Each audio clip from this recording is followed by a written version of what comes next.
ठीक है. So what we have done, beta, radius of curvature of a bimetallic strip. Bimetallic strip is a combination of two different metals having the coefficient of linear expansion alpha 1 and alpha 2. Initially the lengths are same, the thicknesses are also same. When you heat it, it will be bending. The bending will be more on the side where alpha is more. So as radius increases, arc length also increases because arc length is directly proportional to your what, beta?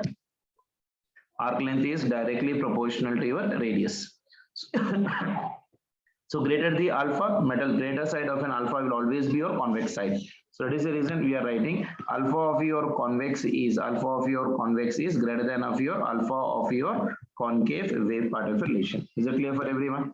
Isn't it? Now how do you calculate the radius of a curvature? R is equals to D divided by alpha 1 minus alpha 2 into temperature. D is your thickness, alpha 1 and alpha 2 are coefficient of linear expansions, and delta T is your temperature difference. The next one is variation of density with your temperature. Now see, as temperature increases, volume of that metal increases. If volume increases, density will decrease. Why, beta? Why, beta? Can anyone tell me? Density is equals to your mass by your volume. Density is equals to mass by volume. If volume increases, density will decrease. This is the relation, isn't it? So on heating a solid, its mass does not change, but its volume changes and its density changes, beta. Okay, so I can write here on heating a solid or liquid, both, anything is fine. On heating a solid or liquid, point number 1, its mass do not change. Obviously mass is not going to change, isn't it? Number 2, its volume increases. Its volume increases means delta V is equals to initial volume V naught into gamma into your temperature difference. This is your delta V. Clear, beta? So as the volume changes, its density is also changing. Its density also changes. What is the density change formula, beta? Delta rho is equals to your rho naught into, this one is gamma into your delta T. So this will be your delta. Clear, beta? Done,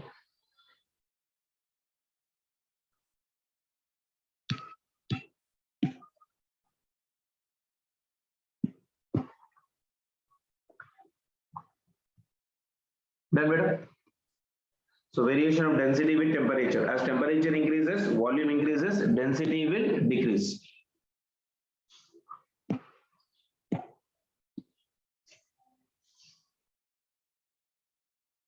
But sir, as temperature increases, density decreases. वही तो लिखा है ना बेटा? Density is decreasing as temperature is increasing. As temperature is increasing, volume increase होगा. अगर volume increase हो रहा है तो density will be decreasing. Arrow mark नीचे देखिए.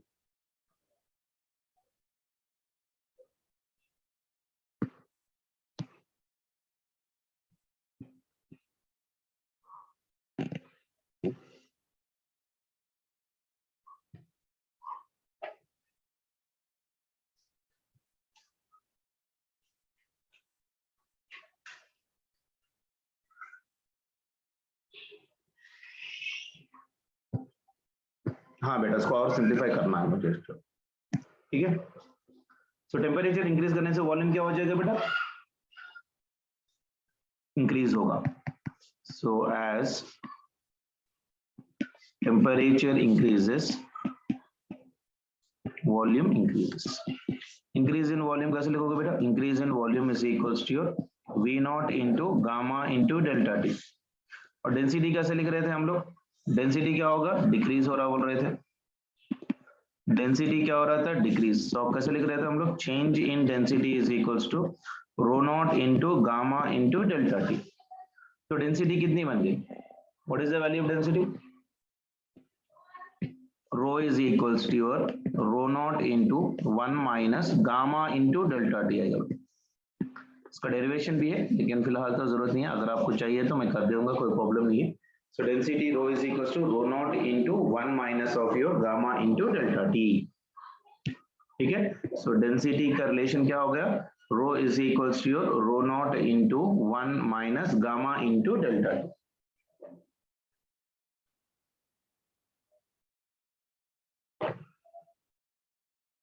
क्लियर बेटा?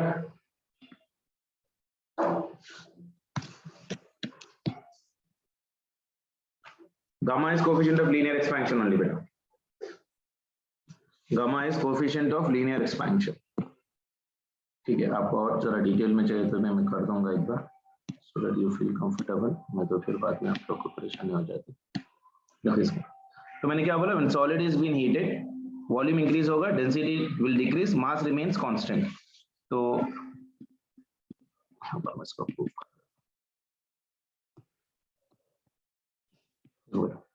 गामा की वैल्यू कितनी है बेटा, gamma is equals to your V2 minus V1 divided by your V1 into temperature difference T2 minus T1. So volume कैसे लिख सकता हूँ मैं, V1 is equals to mass by your density, that is nothing but ρ1. V2 is equals to mass will be same divided by density will be equal to ρ2. तो मैं अब इसको gamma में लिख दूं यहाँ पर, तो क्या हो जाएगा, gamma is equals to V2 value will become for me m by it is ρ2 minus m by it will be your ρ1 divided by your m by density is nothing but ρ1 into your T2 minus of your T1. तो अब इसमें से everywhere this mass will get cancel, तो अगर मैं इसका LCM ले लूं ρ1 minus of your ρ2 divided by, तो यहाँ पर बन जाएगा ρ2 into your T2 minus of your T1. LCM ले लिया मैंने, ठीक है ना, तो ρ1 ρ2 आएगा तो ρ1 और ρ1 चले गया, तो it is ρ1 minus ρ2 divided by ρ2 into your T2 minus T1. तो अगर मुझे ρ1 की वैल्यू निकालना है, ρ1 value will be equal to your ρ2 density, isn't it? So density, sorry मैं ऐसा लिख लेते जा रहा हूँ, so density will be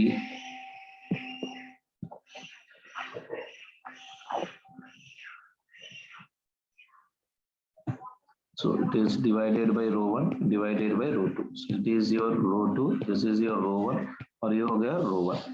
So I can write this one as of your ρ1 minus ρ2 divided by your ρ2 into your T2 minus T1. कोई problem नहीं, depend करता है. या gamma is coefficient of your volume expansion बेटा. तो अब ρ1 निकालना है इसमें से, तो ρ1 will become how much for me बेटा, ρ2 plus of gamma into your ρ2 into temperature difference.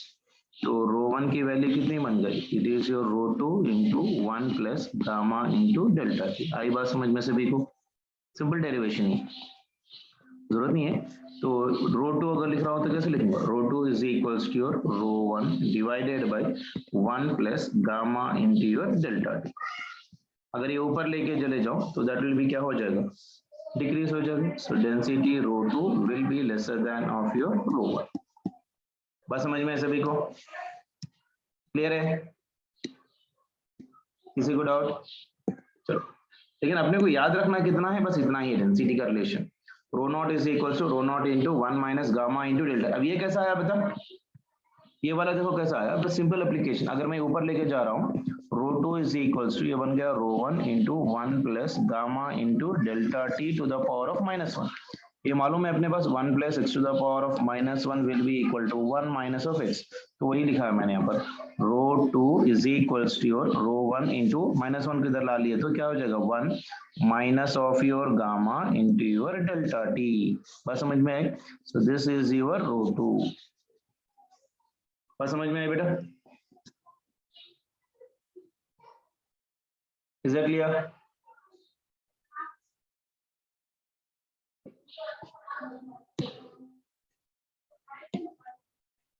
चलो next slide.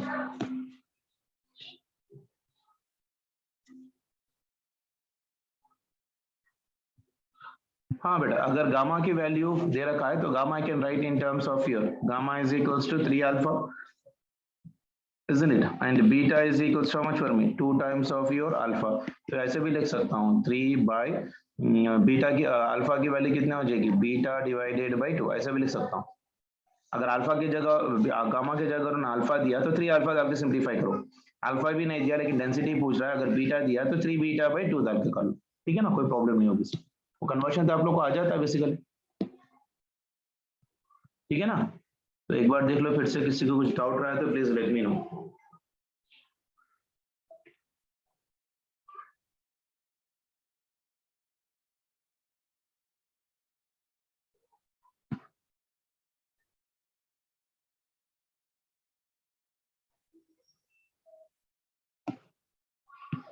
As temperature increases, volume increases.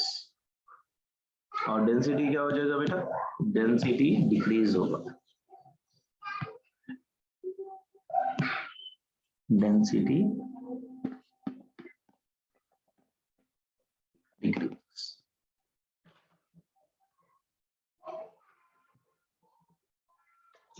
आया बेटा सभी को?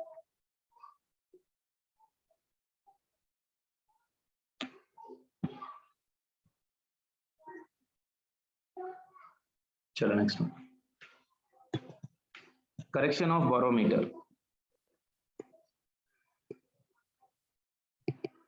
Correction of barometer, correction of barometer, ठीक है। अब देखो बेटा, रफली कर रहा हूं मैं basically. Sir one slide up please, sir one slide up. हाँ बेटा, कहाँ से पूरा? ये प्रूफ लिखने की जरूरत नहीं है बेटा, अपने को यहां तक लिख लिया काफी है बेसिकली, यहां तक ही इंपॉर्टेंट है। प्रूफ आप लोग के अंडरस्टैंडिंग के लिए भेजा है मैंने। सर क्या बोल रहे हो? ड्रोम बायोमेटालिक्स, व्हाट इज ड्रोम, व्हाट इट्स साइदा सना।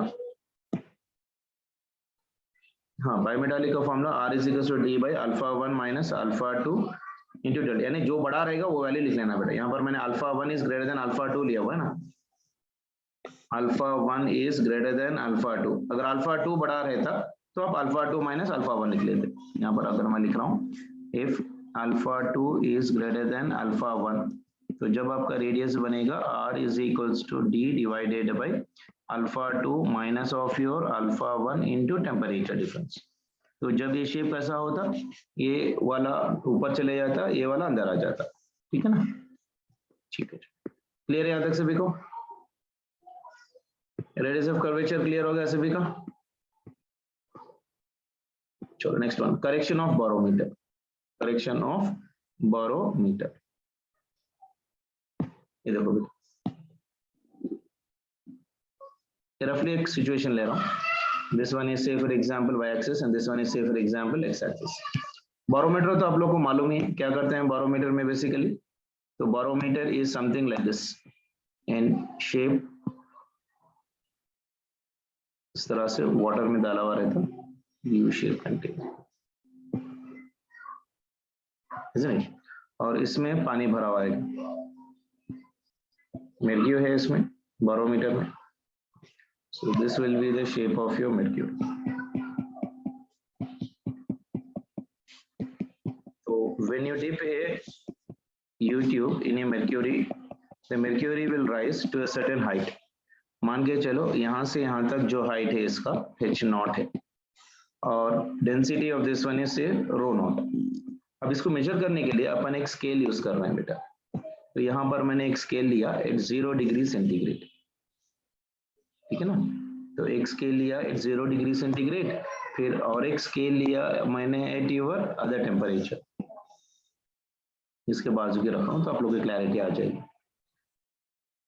तो ये स्केल है एट 0 डिग्री सेंटीग्रेड बेटा, और ये स्केल है eight your T degree centigrade, यानी जैसा टेम्परेचर बढ़ेगा तो उसकी रीडिंग भी बढ़ जाएगी ना।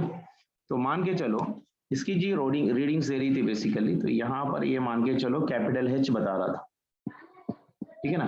तो दिस आर ऑल रीडिंग्स 1 2 3 4 5 1 2 3 4 5 2 3 4 5 1 2 3 4 5, ऐसा ये इसका स्केल है। और जैसे हम लोग ने इसको इंक्रीज कर दिया टेम्परेचर, तो अब क्या हो जाएगा बताओ, इसका रीडिंग भी इंक्रीज होगा, तो ये रीडिंग ना थोड़ा ऊपर चले जाएगा। सो this is your reading eight your T degree centigrade, this is the reading eight your 0 degree, 1 2 3 4 5। थोड़ा ज्यादा बताइए 1 2 3 4 क्योंकि टेम्परेचर जो स्केल है ना वो ब्रॉस या कोई और मटेरियल से बना हुआ रहता, तो जैसा आप टेम्परेचर बढ़ाओगे तो उसका स्केल की रीडिंग भी बढ़ जाएगी, इसलिए तो मान के चलो ये स्केल है, सो ये ब्रॉस स्केल है बेसिकली, तो ये हो गया टेम्परेचर, हाइट है T डिग्री सेंटीग्रेड, कितना लिखोगे बेटा, so that will be equal to your H into 1 plus alpha into your T। बस समझ में, इज दैट क्लियर बेटा, this is your density at your T degree centigrade. बस समझ में, ये एक यूट्यूब है जिसके अंदर हम लोग ने एक टब है, एक टब के अंदर हम लोग ने mercury यानी समथिंग ऐसा ऐसा वाला सिचुएशन है बेटा, तो इसमें mercury भरी हुई है, इसमें mercury भरी हुई है, तो we have taken in YouTube and immersed in this one, तो जैसे हम लोग ने इसमें इमर्स किया तो यूट्यूब के अंदर ये mercury जो है ना इमर्स हो गया, तो शेप ऐसे ही आएगा ना बेटा, तो ऐसे वाला, ठीक है ना। अब उसके हाइट मेजर करने के लिए हम लोग यहाँ पर एक स्केल ले रहे हैं, तो मान के चलो ये हाइट भी थोड़ा ऊपर तक चलेगी, H0 सम हाइट बोल रहा हूँ बेसिकली, तो ये H0 की जगह मैं H ही लिख लेता हूँ, so that will be more clear for us, क्योंकि ये जो हाइट ऑफ द mercury जो बढ़ी हुई है ना ट्यूब के अंदर H0 है, ये स्केल एट H है और ये स्केल है H at T degree centigrade है, H at your T degree centigrade, height at your T degree centigrade, ठीक है ना। So height at 0 degree centigrade is represented by your H, okay. अब ये लिक्विड है तो gamma of your mercury, gamma of your mercury will be equal to what, coefficient of mercury, ठीक है। So gamma of mercury कैसे लिखोगे बेटा, gamma of your mercury will be equal to your rho naught minus of your rho T divided by your rho at your T degree centigrade into your temperature T, यानी I can write rho naught minus of rho T is equals to rho at T degree centigrade gamma of mercury at a temperature of your T, यानी rho naught की value कितनी बन गई बेटा, rho naught की value बन गई density at 0 degree centigrade is equals to rho at T comma 1 plus gamma of your mercury into your temperature T, ये भी हम लोग किया ना डेंसिटी का रिलेशन। तो अगर हम लोग फ्लूइड मैकेनिक्स का कॉन्सेप्ट लगा के करने शुरू करें, see here when the liquid is been rising, initial height कितना है इसका, इसका प्रूफ देखो बेसिकली, अगर हम लोग क्या कर रहे हैं, pressure at 0 degree centigrade must be equal to pressure at your T degree centigrade, pressure at your 0 degree centigrade मतलब height of mercury is H0, डेंसिटी ऑफ mercury is rho naught into G, that is equals to height at T degree centigrade, density at T degree centigrade into G, कुछ करते हुए दिखाई दे रहा, G और G cut जाएगा, so we are getting height at your 0 degree centigrade into density at 0 degree centigrade is equals to height at T degree centigrade into density at T degree centigrade, तो ये हो गया H0 rho naught is equals to height at T degree centigrade, तो अपने को यहाँ पर आ गया बेटा, height at your T degree centigrade is how much for me, H into 1 plus कितना है अल्फा में है, so this will be equal to your H into 1 plus y metal है ना, तो it is alpha into your T into density at your 0 degree centigrade, यानी यहाँ से density at T degree centigrade निकाल सकता हूँ, so that will become for me rho naught into 1 plus gamma of mercury into your temperature, तो value यहाँ पर डाल रहा हूँ, so that is your rho naught divided by 1 plus gamma of your mercury into your temperature T, कुछ करते हुए दिखाई दे रहा है, देखो फिर से यहाँ पर ये डेंसिटी रो नॉट, ये density rho not will get cancel, so height of the liquid which is been raised mercury का H0 will be equal to your H into this will become for me 1 plus alpha into T divided by 1 plus gamma of mercury into your T, ठीक है ना, clear है। अगर मैं इसका approximation कर ले रहा हूँ तो H0 is equals to your H into 1 plus alpha into T into ये बन जाएगा 1 plus gamma of your mercury into T to the power of -1, binomial expansion का अप्रोक्सीमेशन लगा रहा हूँ, तो it is H into 1 plus alpha into T into 1 minus gamma of mercury into T, तो ये हो गया H0 की वैल्यू, ठीक है ना। अब इसको मैं मल्टीप्लाई कर रहा हूँ, तो अब ये देखो कितना हो जाएगा, थोड़ा मैथमेटिक्स आ रहा है लेकिन इतनी मैथमेटिक्स अपने को फाइनली याद नहीं रहना, अपनी अंडरस्टैंडिंग के लिए बता रहा हूँ मैं बस। सो H यहाँ पर हो गया इस तरह से, सो अगर मैं इसको सिंप्लीफाई कर रहा हूँ, दोनों को मल्टीप्लाई कर रहा हूँ, so it is 1 plus this will be equal to alpha into T minus gamma of mercury into your T, minus alpha of mercury into T, ये बन जाएगा टी स्क्वायर, ठीक है ना। T square is a very small term बेटा, अगर इसका square कर रहे हैं तो और भी छोटा बन जाएगा, तो उसको हम लोग अप्रोक्सीमेशन में निकाल रहे हैं, तो that will be equal to your h into, ये बन जाएगा 1 plus alpha minus gamma of your mercury into your T, इतना ही बनेगा। ये अपने को देखो T square is temperature difference is very small, so उसका स्क्वायर क्या हो जाएगा और छोटा बन जाएगा। हाँ वही तो है ना, इसलिए एरर बता रहा है, two different temperatures two different heights बताएगा, तो वही अपने को निकालना है कि करेक्शन क्या हो जाएगा, ट्रू रीडिंग क्या होगी, ठीक है ना। So this one is neglected. क्यों नेग्लेक्टेड है बेटा, क्योंकि टी स्क्वायर की value is very small, T square is very small, small rise in temperature, यानी 0 से लेके 1 डिग्री सेंटीग्रेड राइज हुआ समझो, 1 का स्क्वायर यार 0.01 का डिक्रीज हुआ, like say 0 degree centigrade has been increase to 0.02, so square of this one if I take, this is very small, it is very small, ठीक है ना, तो इसलिए हम लोग उसको नेग्लेक्ट कर रहे हैं, बात समझ में। तो अब हाइट h नॉट कितनी बन गई बेटा, height h naught is equal, अपने को जो फॉर्मूला यूज करना है finally, height h naught is equals to your h into 1 minus, इसको मैं और इसको जरा मिला के लिखूं तो प्लस को माइनस कर दूं यहाँ पर मैं जरा, तो ये बन जाएगा मेरे पास माइनस, तो ये हो जाएगा gamma of your mercury minus of your alpha into your T, ऐसे लिख सकता हूँ, ठीक है ना। इसको मैंने रिवर्स कर लिया, isn't it? तो गामा ऑफ मेर्क्यूरी हो गई, तो h naught is equals to your, h naught is equals to how much for me, h into your 1 minus of gamma of mercury minus alpha, capital H is what बेटा, scale reading, वो scale reading है, और h naught क्या है बेटा, true reading, true reading at 0 degree centigrade, तो ये अपना फॉर्मूला है इन दी बोरोमेट्रिक करेक्शन के लिए, h naught is equals to your h into 1 minus gamma of your mercury minus of your alpha into your T, clear है सभी को। ये डेरिवेशन सिर्फ आपके अंडरस्टैंडिंग के लिए क्या है बेटा मैंने, वरना इतना बड़ा डेरिवेशन अपने की यूज नहीं है, तो करेक्शन ऑफ बोरोमीटर में अपने को याद रखना क्या है basically, h naught is equals to h into 1 minus gamma of mercury minus alpha into your T part of relation, clear है सभी को, कुछ डाउट है किसी को इसके अंदर? नहीं बेटा, इसका डेरिवेशन याद नहीं, मैं कोई भी चीज का डेरिवेशन मैं आपको करा रहा हूँ ना सिर्फ आपके अंडरस्टैंडिंग के लिए, उसका डेरिवेशन अपने को कहीं पर भी यूज नहीं होता है, बस जब पढ़ाया जा रहा है तो उसको जरा समझो, और फाइनल रिजल्ट जो भी मैं आपको अंडरलाइन कर रहा हूँ या बॉक्स में लिख रहा हूँ ना, बस वही रिजल्ट अपने को यूज होता है एग्जामिनेशन हॉल में, ठीक है ना। डेरिवेशन में फिर भी आप लोग बाद में एक बार देख लीजिए, मैं फिर भी आप लोग को भेज दूंगा। Next heading and very important topic, metal tapes, metal tapes, तो वैसे रिकॉर्डिंग में भी है, तो आप लोग रिकॉर्डिंग में ही देख सकते हो, उसमें कोई प्रॉब्लम नहीं। तो मेटल टेप्स क्या होता है, देखो मान के चलो अगर मैंने एक स्केल बनाया इंडिया में, इजीली, तो इंडिया के टेम्परेचर के हिसाब से बनाया मैंने उसको, तो मैं वही स्केल अगर मैं एक फॉरेन कंट्री को एक्सपोर्ट करता हूँ, मान के चलो जैसा एक मान के चलो दुबई, क्योंकि वहां पर टेम्परेचर बहुत ज्यादा होता है, तो अगर मैंने जो स्केल इंडिया के टेम्परेचर पे बनाया और मैंने इसको एक्सपोर्ट किया दुबई को, तो वहां पर तो टेम्परेचर ज्यादा हो गए, तो ट्रांसपोर्टेशन के अंदर हीट की वजह से शायद वो मेटल जो है ना थोड़ा इंक्रीज कर जाए, तो उसमें एक एरर आएगा ना जब कभी भी, क्योंकि मैंने तो बनाया था उस टेम्परेचर को इंडिया के टेम्परेचर हिसाब से, अब लेकिन मैं इसको एक्सपोर्ट कर रहा हूँ आउट ऑफ कंट्री जहां पर टेम्परेचर ज्यादा है, तो ऑब्वियसली मेटल ज्यादा इंक्रीज हो जाएगा, अगर मेटल इंक्रीज हो रहा तो रीडिंग डिफरेंट आएगी, तो there will be certain mistake in the scale, इसमें करेक्शन पड़ेगा। और उसी तरह से अगर मैंने मान के चलो जो स्केल मैंने इंडिया में बनाया, अगर मैं इसको कनाडा एक्सपोर्ट कर रहा हूँ जहां पर टेम्परेचर माइनस में होता है, तो वहां पर स्केल क्या हो जाएगा, कॉन्ट्रैक्ट हो जाएगा, तो उसकी वजह से भी रीडिंग क्या हो जाएगी, चेंज हो जाएगी, कहीं ज्यादा बता रहा है कहीं कम बता रहा है, और कोई और कंट्री में और बता रहा है, तो इसको हम लोग निकालने के लिए कंडीशन क्या है, एरर कितना ऐड करना है कितना माइनस करना है, ये अगर मैं उनको पहले ही बोल दूं ना, तो that will be good enough to take the instruments.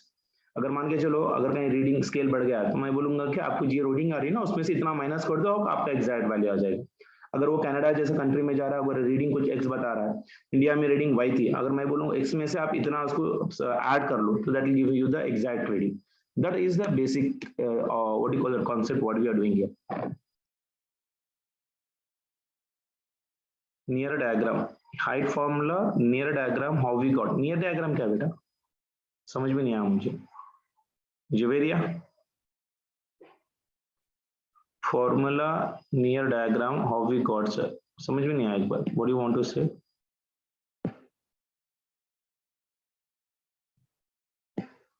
Skill reading is H beta. Yeah. ये तो हो ना, जैसे ही वाटर में मर्क्यूरी में ड्रॉप हुआ तो इंक्रीज कितना हुआ H नॉट, इज नहीं. लेकिन 0 डिग्री सेंटीग्रेड पे मान के चलो अगर वो हाइट H बता रहा है, क्योंकि मैन्युफैक्चरिंग बता रहा है ना बेटा, वो हाइट सम बता रहा है बेसिकली, तो temperature of T degree centigrade पे कितना बनाएगा, H बताएगा. अच्छा, आपको कंफ्यूज हो रही है इन टर्म्स ऑफ योर H लिखना है, तो अगर आपको कंफ्यूज हो रही है तो आप एक काम करो ना, इसको आप क्या करो, यहीं पर ही H ले लो, that will be more better.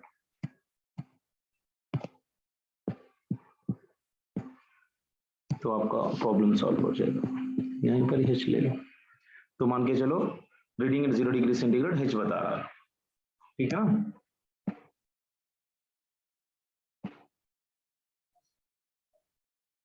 थोड़ी थोड़ी चीजें समझ जानी चाहिए.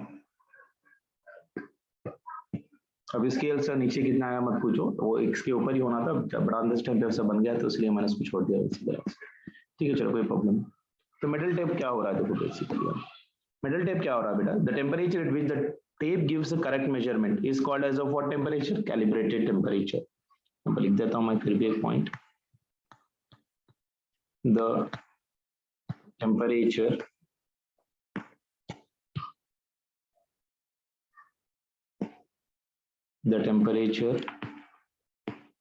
एट विच, डेरिवेशन आपको बोला ना बेटा, अगर समझ में नहीं आ रहा तो छोड़ दो, कोई प्रॉब्लम नहीं, डायरेक्ट फॉर्मूला भी याद रख लो. The temperature at which the tape gives correct measurement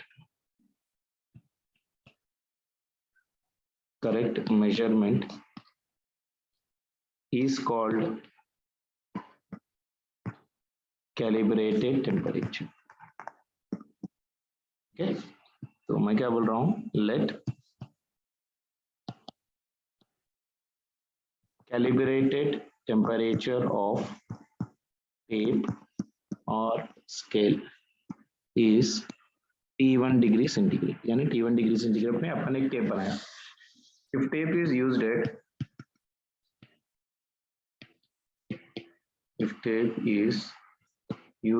at T2 degree centigrade, then what happens? बात समझ में आ रही है? I'm just drawing the diagram. यहाँ पर एक स्पेसिमेन है जो मैंने बनाया. स्पेसिमेन समझते हो ना, मॉडल.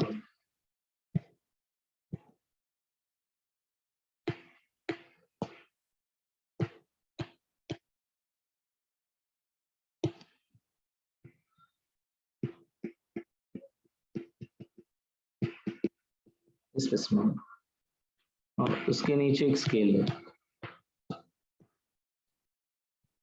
इसको मेजर करने के लिए.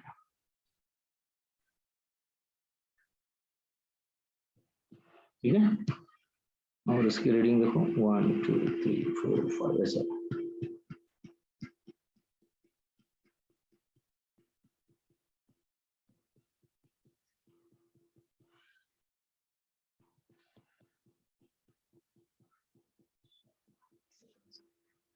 ओके, तो इसकी रीडिंग यहाँ पर कितनी देगी बेटा, यहाँ पर अगर मैं इसकी रीडिंग निकाल रहा हूँ तो मान के चलो कुछ A रीडिंग दे रही है, ठीक है ना. So T1 degree centigrade calibrated temperature है, एट T1 डिग्री सेंटीग्रेड, ये is your calibrated temperature. So true length कितना हो जाएगा बेटा इसका, true length will be equal to your measured length. ठीक है ना, isn't it? So length, true length will be equal to your measured length. ये इसका फॉर्मूला होगा,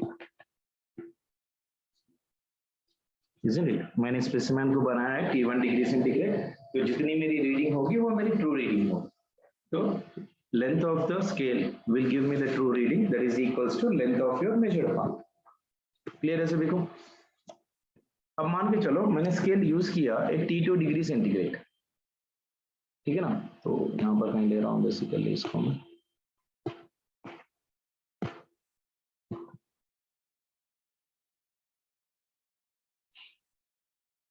ठीक है, ये हो गया मेरा स्पेसिमेन। स्पेसिमेन मतलब कोई इंस्ट्रूमेंट बना रहा हूँ मैं, और उसके नीचे है मेरे पास यहाँ पर एक स्केल।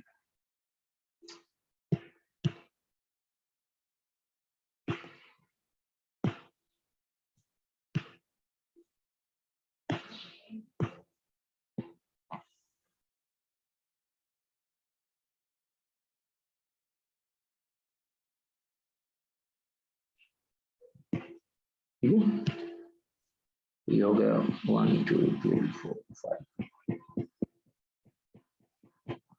और वहाँ नीचे यहाँ पर ऊपर मतलब यहाँ पर मान के चलो मैंने उल्टा करके पकड़ा ज्यादा देखा, ठीक है ना। तो इनिशियल रीडिंग कहाँ पर थी बेटा, ए के पास थी। अब मैं यहाँ पर यूज कर रहा हूँ at what temperature, scale is used eight T2 degree centigrade which is greater than T1 degree centigrade. तो ऑब्वियसली स्केल की रीडिंग इंक्रीज हो गई होगी, तो इंक्रीज होके जो रीडिंग थी ना इससे पहले, तो यहाँ से यहाँ तक चली, तो नहीं यहाँ से यहाँ तक क्या हो गया, स्केल इंक्रीज हो गया, तो इसको हम लोग ले रहे हैं डेल्टा ई। तो अभी मेजर्ड वैल्यू क्या हो जाएगी, इससे ज्यादा आएगी ना बेटा, स्पेसिमेन तो चेंज नहीं हो रहा लेकिन स्केल की लेंथ इंक्रीज हो गई, तो अब मेजर्ड वैल्यू क्या होगी ये बताओ, measured value is lesser than true value,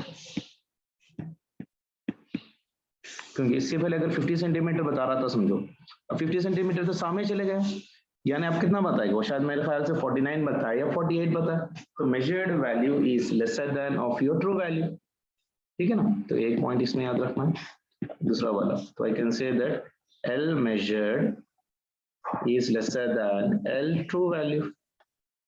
तो अब इसके अंदर करेक्शन क्या करेगा, अब करेक्शन देखो अपन क्या करते हैं, correction is delta L, delta L is equals to L into alpha into delta T, तो एक अपने को ऐड करना पड़ेगा so that it will be true value. So अब मुझे करना क्या करेगा, delta L is equals to L into alpha into delta, this correction should be added, this correction should be added. So what will be the true reading beta? True reading will be equal to your measured value plus delta L। हम लोग को add करना है, तो magnitude अभी negative पे आया तो पॉजिटिव लेना, तो ट्रू वैल्यू कितनी हो गई, length of the scale true value will be equal to L measured plus delta L is your L measured into alpha into temperature difference, ठीक है ना। तो ये हो गया इसकी वैल्यू, समझ में आया, करेक्शन कब ऐड करना है कब नेगलेक्ट करना है, क्लियर है बेटा,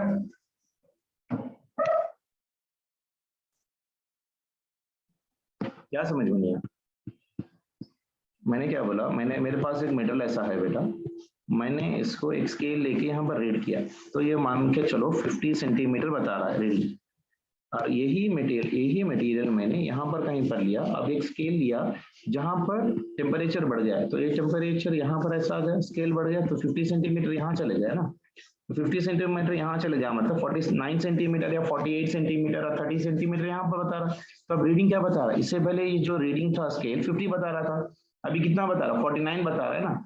तो अब इसको ओवरकम करने के लिए इतना एरर अपने को क्या करना पड़ेगा, ऐड करना पड़ेगा ना बेटा, isn't it? बात समझ में आई, अफसा जबीन खुदा समझ में आया, मेरे पास एक मटेरियल है जो मैं इंडिया में मेजर कर रहा हूँ 50, अगर यही मटेरियल को मैं अगर दुबई में मेजर कर रहा हूँ तो scale because of the heat temperature बढ़ गया ना, ये T1 के पास था, अब ये T2 है, T2 is greater than T1, तो क्या हो जाएगा, तो स्केल का तो लेंथ बढ़ जाएगा, तो 50 रीड दोनों के बीच में की रीडिंग भी क्या हो जाएगी, बढ़ जाएगी ना, अगर रीडिंग बढ़ गई तो रीडिंग सामने चले जाएगा। सर मेटल टेप का स्लाइड बताइए ना सर, मेटल प्लेट का स्लाइड, यही मेटल प्लेट का स्लाइड है, मैं आपको बता रहा हूँ बेसिकली, समझ में आया। अगर कोल्ड कंट्री में जा रहे हो तो यही मटेरियल अपने को क्या हो जाएगा, ये है। अब स्केल क्या हो जाएगा, कॉन्ट्रैक्ट हो जाएगा, स्केल क्या हो जाएगा, कॉन्ट्रैक्ट हो जाएगा। तो रीडिंग अगेन अपने को यहाँ पर बताएगी, यानी एक्चुअल रीडिंग क्या हो जाएगी 49, ये यहाँ पर, अब ये यहाँ पर था। देखो ट्रू रीडिंग कहाँ लिया था मैंने, ए रीडिंग पे लिया था। अब अगर आप टेम्परेचर बढ़ा तो ए वैल्यू सामने कर सकते थे, इतना ऐड करना पड़ेगा। अगर एक कोल्ड कंट्री में जा रहे हैं तो ए की वैल्यू कम हो गई, तो इतना वैल्यू अपने को इसमें से क्या करना पड़ेगा, मेजर्ड वैल्यू में क्या करना पड़ेगा, T2 is greater than of your T1, measured value में से एरर निकालना पड़ेगा, ठीक है ना। ठीक है, मैं आपको और बता देता हूँ।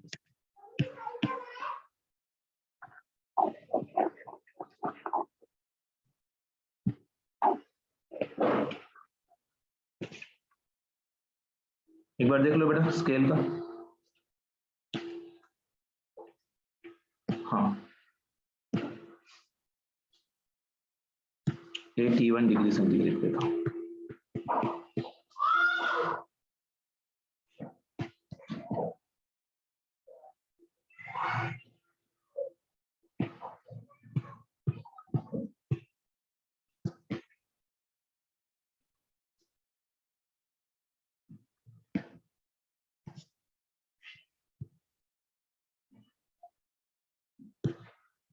अब नेक्स्ट वाला भी, ये फर्स्ट वाला है, सेकंड वाला, थर्ड वाला। Scale used at T2 degree centigrade, which is lesser than T2 degree centigrade, which is lesser than T1 degree centigrade. ठीक है, ये मेरा स्पेसिमेन है, ठीक है, स्पेसिमेन तो चेंज नहीं हो रहा। अब मेरे पास स्केल देखो, नीचे पे मैं स्केल ले रहा हूँ, यहाँ पर कहीं पर मेरे पास स्केल,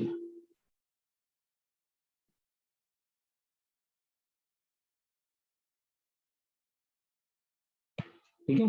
अब कोल्ड कंट्रीज में है तो अब ये रीडिंग कहाँ बताएगा बेटा, यहाँ पर कहीं पर ये रीडिंग बता रहा है, मान के चलो यहाँ पर रीडिंग बता रहा है 1 2 3 4 5, क्योंकि स्केल अभी कॉन्ट्रैक्ट होगा लोअर टेम्परेचर पे, बस समझ में। तो अब इसमें एरर कितना आया, इतना तो एरर ही आ गया इसमें, isn't it? तो अपन को अब करना क्या है, मेजर्ड वैल्यू में से यहाँ तक अब ये मेजर्ड कर रहा है बेसिकली, तो ये हो गया लेंथ मेजर्ड। तो यहाँ पर एक्चुअल हो क्या रहा है बेसिकली, कोई बताएगा। measured value will be, measured value is greater than your true value, है कि नहीं, that means L measured is greater than L true value, ठीक है ना। तो करेक्शन कितना होगा इसके अंदर, delta L is equals to how much, magnitude of your L into alpha into delta T, and it should be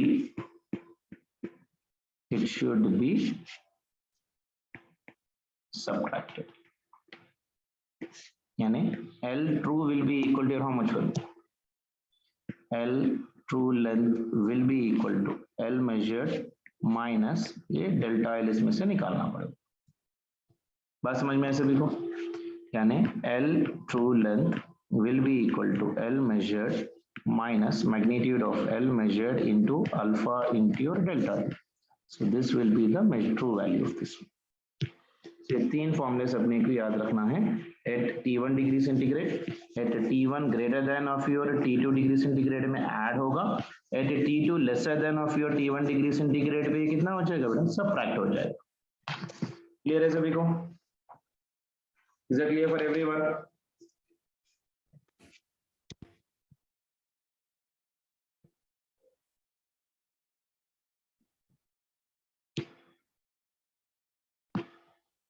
इससे एक बार देख लो सभी को कुछ बातें मेटल टेप्स का, इसी की रिकॉर्डिंग है, आप आराम से फिर से एक बार आराम कर रख के देख सकते हो, शायद ही ऐसा वाला आपका एक्सप्लेनेशन कहीं पर मिले आपको यूट्यूब में, इवन द बेस्ट चैनल्स पे भी आपको मेटल टेप्स का इतना जो डिटेल मैंने एक्सप्लेनेशन दिया है शायद ही आपको कहीं मिल सके basically.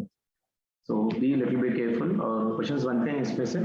So the temperature at which बोला क्या मैंने, the temperature at which the tape gives you the correct measurement is called as of your calibrated temperature, isn't it? अगर मैंने calibrated temperature लिया हुआ है T1 and tape is used at your T2 degree centigrade, ये भी बोल रहा हूँ. तो पहले मैंने स्केल बनाया है T1 डिग्री सेंटीग्रेड, पहले मैंने स्केल बनाया है T1 डिग्री सेंटीग्रेड, तो मुझे आया L true value will be equal to L measured. जब मैंने स्केल यूज किया है T2 डिग्री सेंटीग्रेड तो रीडिंग मेरे पास कम हो गई. अगर मेरे पास रीडिंग कम हो गई मतलब L measured value will be lesser then L true value. तो इसमें करेक्शन क्या करना पड़ता है, अपने को ऐड करना पड़ता है. Correction should be added. Correction is your this much and L measured value is lesser than of your L true. तो ट्रू रीडिंग को हम लोग क्या करेंगे, ट्रू स्केल रीडिंग होना है मतलब मेजर्ड वैल्यू में से डेल्टा L वैल्यू को अपन ऐड करते हैं, ठीक है ना. सो that will give me a true reading for. Clear है बेटा? चलो उसके बाद स्केल अगर अपन यूज कर रहे हैं basically at a temperature T2 which is lesser than T1, तो मेजर्ड वैल्यू क्या हो गई, लेसर देन या ट्रू वैल्यू हो गई. So L measured value is greater than true value. ठीक है ना? L measured value is greater than your true value. True value तो ये तक ही दे रहा था. True value कहाँ से आती है, यहाँ से यहाँ तक. This is your true value. So measured value is greater than that one. तो उसको हम लोग करना क्या पड़ेगा, ऐड करना पड़ेगा ना डेल्टा L. ट्रू वैल्यू को अगर डेल्टा L ऐड करें तो measured value so delta L कितना है, it should be what right now subtracted. So delta L में से अगर डेल्टा L को निकाल दूं तो length of your true reading आ जाएगी मुझे. So length of your true reading is equals to this much. Clear है? क्लियर है? यहाँ पर भी उतना ही देखो, यहाँ से यहाँ तक ये आ गया मेरे पास L मेजर्ड वैल्यू, लेकिन अपने को यहाँ से यहाँ तक ये है लेंथ ट्रू वैल्यू. तो ट्रू वैल्यू लाने के लिए क्या करना पड़ेगा, डेल्टा M प्लस इस डेल्टा L को ऐड करना पड़ेगा, डेल्टा L को ऐड करना. ठीक है ना? बात क्लियर है सभी को? Sir in second case if T2 is greater than T1 then volume must be increase. But हम लोग लीनियर बॉडी के बारे में बात कर रहे हैं, तो अब वॉल्यूम कहाँ से आया बताओ इसमें से. You are talking about alpha ना, वॉल्यूम कहाँ पर आएगा, गामा के अंदर आएगा ना. तो you are talking about linear expansion, तो खाली अल्फा की वैल्यू ही होगी. We are not talking about in terms of your 3 dimension. We are talking about your 1 dimension body. Scale is 1 dimension body. ठीक है? बात क्लियर है सभी को यहां तक?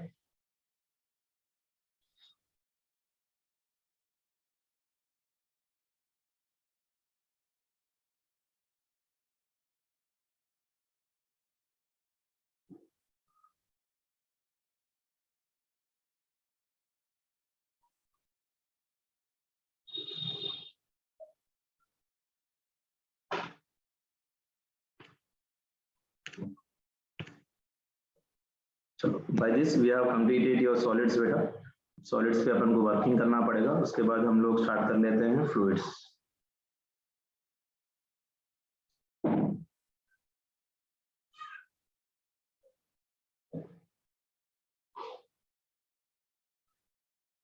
ठीक है,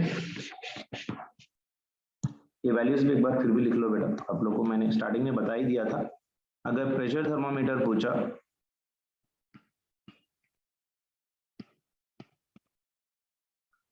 प्रेशर थर्मोमीटर कैसे लिखोगे बेटा, प्रेशर टेम्परेचर इसको कैसे लिखोगे, pressure at T degree centigrade minus pressure at 0 degree centigrade divided by P not into your delta T into your 100. ठीक है ना? उसी तरह से वॉल्यूम थर्मोमीटर के लिए,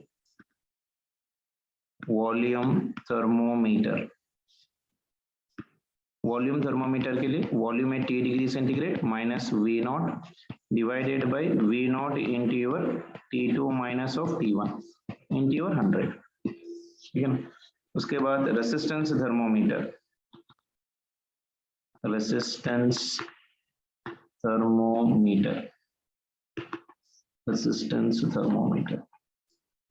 थर्मोमीटर कैसे लिखोगे, resistance at T degree centigrade minus resistance at 0 degree centigrade divided by your R naught into your T2 minus of your T1 into your 100. ठीक है ना?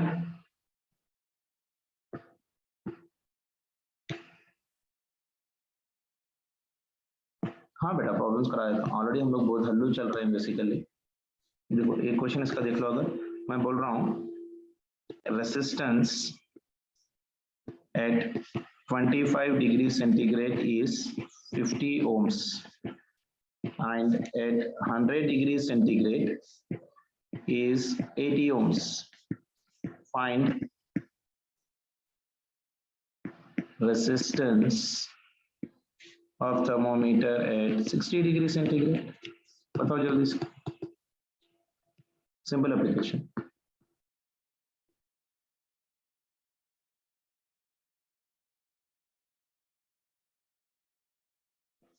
ये resistance at R at T degree centigrade है, isn't it? R at T degree centigrade, that is 80 minus of your 50 divided by, ये हो गया मेरे पास resistance at what temperature बेटा,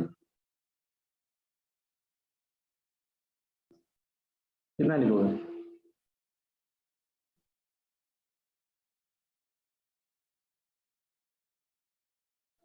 इसको ऐसा भी लिख सकता हूँ मैं, volume at your T degree centigrade minus volume at 0 degree centigrade divided by your, this one is of your pressure के बारे में लिख रहा हूँ, वॉल्यूम लिख रहा हूँ तो volume at your 100 degree centigrade minus volume at 0 degree centigrade into your 100. Yeah, this one will be equal to your RT minus of your R naught divided by your, ये हो गया resistance at your 100 degree centigrade minus resistance at 0 degree centigrade into 100. ठीक है ना? और उसी तरह से इसको भी लिख सकता हूँ ऐसा, pressure at T degree centigrade minus pressure at 0 degree centigrade divided by pressure at your 100 degree centigrade minus pressure at 0 degree centigrade into 100. Thermometry का प्रॉपर्टी यूज कर रहा हूँ इसके, ठीक है ना? तो ये रेसिस्टेंस कितना बन जाएगा बेटा, resistance at your 100 degree centigrade कितना आ जाएगा बताओ जल्दी से, resistance at your 100 degree centigrade कितना होगा, टेम्परेचर 100 माइनस ये कितना है मेरे पास, another temperature is at 25 degree centigrade, that must be equal to some temperature R minus at what temperature 60 degree centigrade, and lower temperature is this one resistance divided by this one is 60 minus of 25, change in resistance per unit raise in temperature बेटा उतना लिखना कुछ नहीं, 80 minus 50 कितना होता है 30 divided by 100 minus 25 75, that is equals to R minus of 50 divided by ये कितना होता है बेटा 35, ठीक है ना? तो कितने में जाएगा बताओ जल्दी से,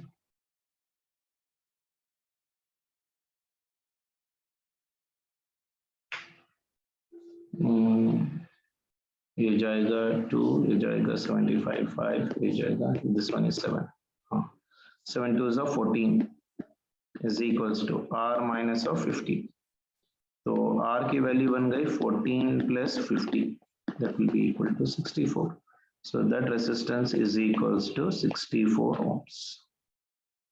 ये फॉर्मूला यूज कर रहा हूँ बेटा, xt minus of x not divided by x at 100 minus x at 0 into 100, बस समझ में आए? चल वेरी गुड।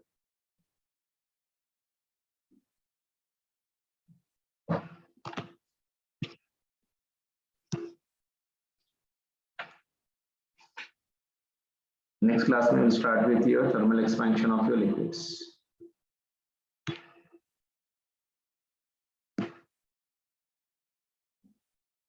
ठीक है बेटा,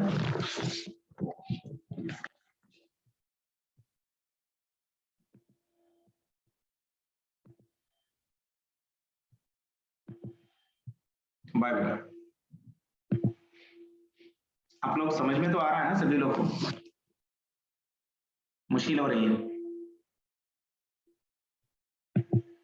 जो मैं डेरिवेशंस कर रहा हूँ ना बेटा, you don't take tension related to that derivations, जो रिजल्ट लिख रहा हूँ ना that is very important for us to doing the numericals. और थोड़े में सॉल्ड एग्जांपल्स भी आप लोग जरा, कोई भी मेटेरियल आपके पास है तो उसमें से एक बार निकाल के करना शुरू करिए, इसमें थोड़ा न्यूमेरिकल्स होते हैं basically, that I will do it out. कल से हम लोग थोड़ा बहुत न्यूमेरिकल्स कर लेंगे बेटा, ठीक है ना? चलो टेक केयर बेटा, बाय।